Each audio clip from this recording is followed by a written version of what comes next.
Antlers, Oregon.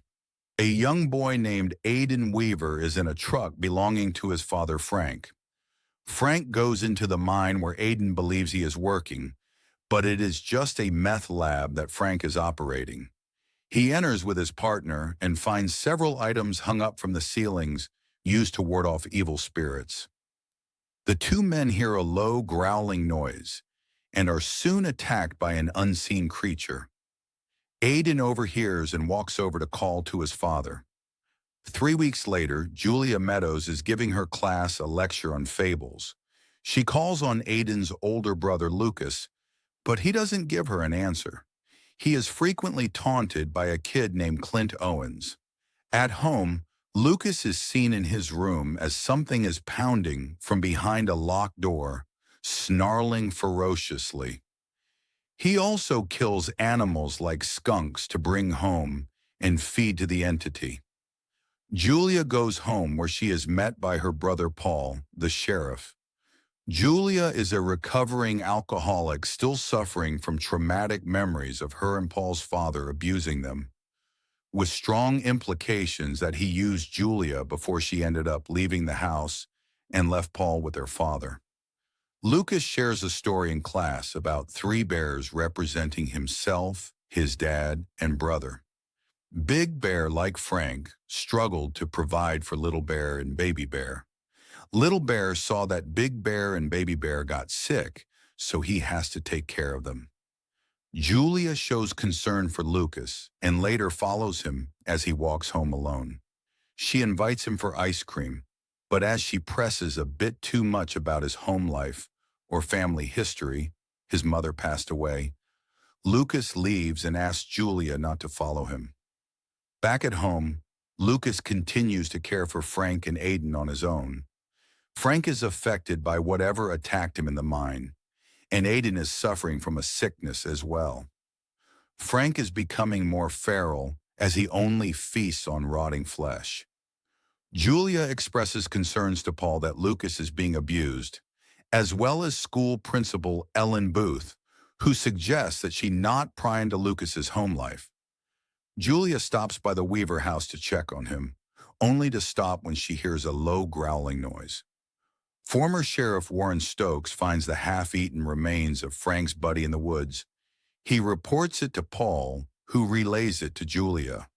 Paul mentions having busted Frank for drugs before, but never suspected he might do something violent. With her concerns growing, Julia suggests to Ellen that she go to the Weaver house and speak to Frank. Ellen does so and enters the house when she finds it unlocked. She comes across Aiden, only for Frank to attack and kill her, eating part of her as he does so.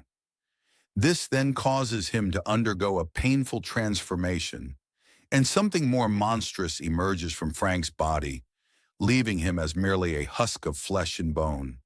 Lucas is walking through the woods when he is confronted by Clint, who earlier harassed him at school because Lucas put dog feces in his backpack. When Clint goes to harass Lucas again, he is attacked and killed by the monster, prompting Lucas to run back to the house. After Ellen and Clint are reported missing, Julia and Paul go to the Weaver house to investigate. They, along with officers, find Ellen and Frank's corpses, and Aiden is nowhere to be found. Lucas is taken to the hospital. Clint's remains are later discovered. Julia and Paul visit Stokes at his home and show him drawings that Lucas made. Stokes takes out a book detailing the indigenous people's legend of the Wendigo, who came to life after a man from long ago tasted human flesh, turning him into a monstrosity. The Wendigo jumps from host to host and can only be killed as it tries to feed. After Lucas is discharged from the hospital, Julia informs him that Frank is dead. He runs home against her words to find Frank and Aiden.